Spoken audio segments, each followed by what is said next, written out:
Right, we're back live with you tonight on In Focus. Let's take you back then to one of our leading stories tonight about National Assembly Speaker Nosiviwe Mapisa-Nqakula taking special leave amid corruption allegations. And to help us unpack this further, now joined by the Deputy DA Chief Whip, Dr. Annelie Lotriet.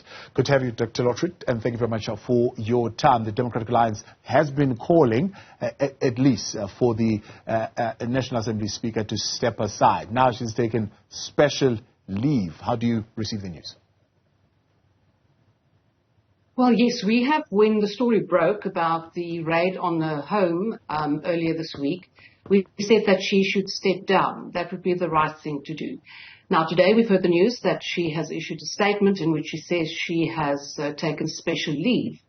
Now, special leave is quite frankly nothing other than still remaining in your job, just not going to work, but still receive all your benefits, your salary, everything. So we don't think that's good enough. She should, as a matter of urgency, resign. So she says, I mean, as a Speaker of the 6th Parliament of the Republic of South Africa, she has the utmost respect for our legislative systems and the laws of our nation, some of which she, of course, helped pass. And she says that she is willing to cooperate fully with law enforcement agencies on whatever and any matter that would arise, though, of course, maintaining her innocence. Well, the important thing we have to remember is that the Speaker is the leader of one of the arms of state, the legislative arm. So it is not just an ordinary situation, and the Speaker is supposed to be someone with integrity, with dignity, and who sets an example. Now, if you have allegations like this against you, it's not good enough to say you will cooperate. If the Hawks, the NPA, have gone so far as to have a raid on your home for, I believe, 5 hours, and then there are reports of an imminent arrest, surely, if you uphold the integrity of Parliament, which is such an important part of the people's rights, and we are celebrating human rights after all today, that surely the right thing would be for you to resign immediately. So she says there's been no formal notification of an arrest warrant or communication regarding an imminent arrest for me. That's according to her statement. However, her legal team have been proactively informed the NPA of her readiness to comply and cooperate. Do you think that is a code word for, I suppose, a special dispensation that's going to be made for the National Assembly Speaker in terms of how this arrest is going to be conducted?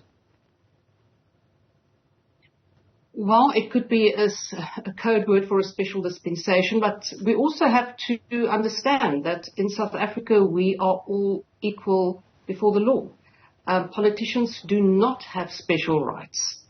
I know that this, as I said earlier, this is the Speaker of the Parliament of South Africa, but if there are charges like that or allegations like that, you should answer.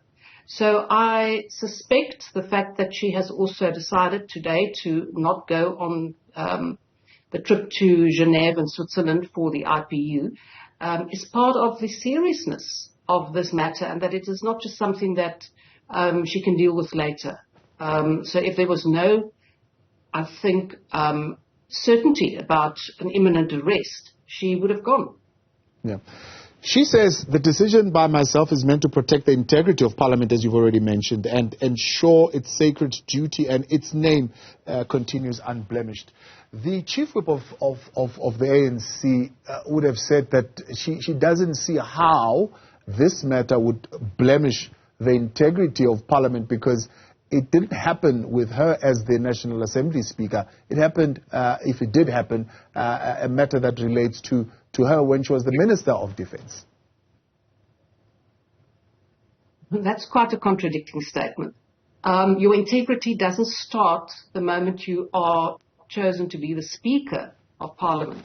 You have to be a person of integrity, and more so even if you are a minister. So I find it, well, quite ironic that it's fine if this was done when you were the minister, but now you're the speaker and you haven't done it, so it's not really an assault on the integrity of Parliament. Yes, I would not in any way agree with that statement. Yeah. Would you agree, though, that I suppose if that's the position, then the blemish is already on Parliament, just the fact that she's facing these allegations? Indeed, and this blemish started, if you will recall, why the Speaker was actually made the Speaker.